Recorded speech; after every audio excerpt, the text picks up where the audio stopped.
श्री गुरुवे नमः। जय जय श्री राधे। माँ धूमावती अष्टमी व्रत कथा।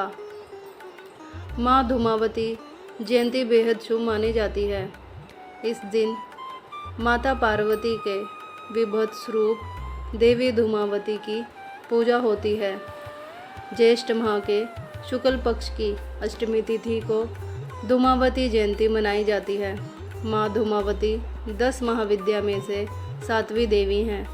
माता का यह रूप पुराने एवं मलिन वस्त्र धारण किए एक वृद्ध विधवा का है। उनके केश पूर्णतः अव्यवस्थित हैं। सभी महाविद्याओं के ही समान यह कोई आभूषण धारण नहीं करती हैं। देवी का यह रूप अशुभ एवं अनाकर्षक है। माँ धूमावती सदा ही भूखी प्यासी तथा कलह उत्पन्न करने वाली सी प्रतीत होती हैं। इन्हें अलक्ष्मी के नाम से भी जाना जाता है। ऐसी मान्यता है कि उनकी पूजा करने से जीवन के सभी कष्टों का अंत होता है।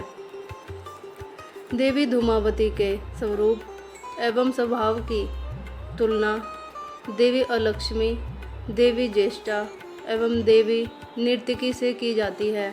ये तीनों देवियाँ नकारात्मक गुणों की सूचक हैं, किंतु वर्ष पर्यंत विभिन्न विशेष अवसरों पर इनकी पूजा अर्चना की जाती है।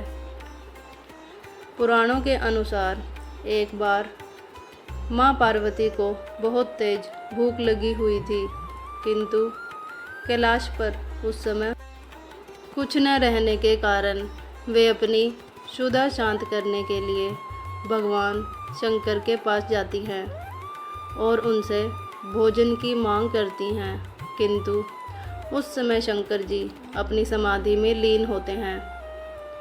माँ पार्वती के बार बार निवेदन के बाद भी भगवान शंकर ध्यान से नहीं उठते और वे ध्यान मुद्रा में ही मग्न रहते हैं।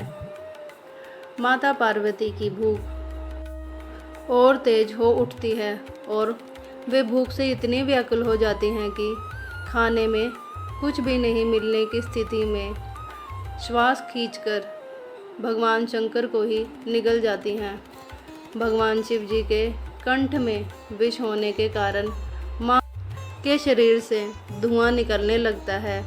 उनका स्वरूप श्रृंगार विहीन तथा विकृत हो जाता है तथा माँ पार्वती की भूख शांत होती है। तत्पश्चात भगवान शिव माया के द्वारा माँ पार्वती के शरीर से बाहर आते हैं और माता पार्वती के धूम्र से व्याप्त स्वरूप को देखकर कहते हैं कि अब से आप इस वेश में भी पूजी जाएंगी। इसी कारण माँ पार्वती का नाम देवी धूमावती पड़ा। माता धूमावती के इस स्वरूप की 2 भुजाएं हैं, जिसमें क्रमशः कंपित हाथों में एक सूप तथा दूसरे हाथ वरदान मुद्रा में है अथवा ज्ञान प्रदायिनी मुद्रा में होता है। माँ एक बिना अश्व के रथ पर सवार हैं, जिसके शीर्ष पर ध्वज एवं प्रतीक के रूप में कौवा विराजमान रहता है। समस्त रोगों एवं घनघोर दरिद्रता से मुक्ति प्राप्त करने हेतु देवी धूमावती की पूजा की जाती है। जय जय श्री राधे।